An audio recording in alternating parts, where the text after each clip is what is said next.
સૌપ્રથમ વાત કરીએ નશા વિરુદ્ધ પંજાબ પોલીસ અને ગુજરાત એટીએસની મોટી કાર્યવાહી।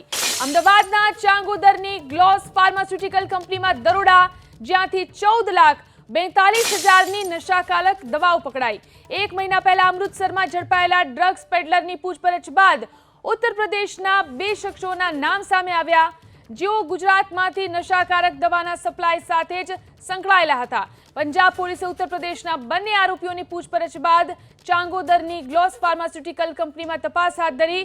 ગુજરાત એટીએસને સાથે રાખી ફાર્મા કંપનીમાં તપાસ કરતા 14,42,000ની નશાકારક દવાઓ મળી આવી અને ફાર્મા કંપનીના 2 વ્યક્તિની ધરપકડ કરી લેવામાં આવી।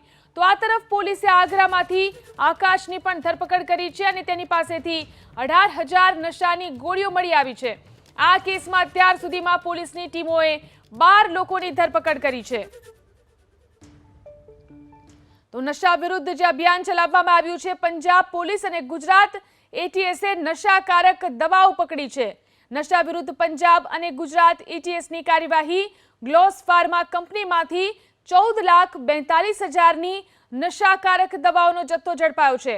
ચાંગોદરમાં આવેલી છે ગ્લોસ ફાર્માસ્યુટિકલ કંપની, જેમાં દરોડાની કાર્યવાહી કરવામાં આવી। આ સાથે જ અહીંથી 2 વ્યક્તિઓની ધરપકડ કરવામાં આવી છે।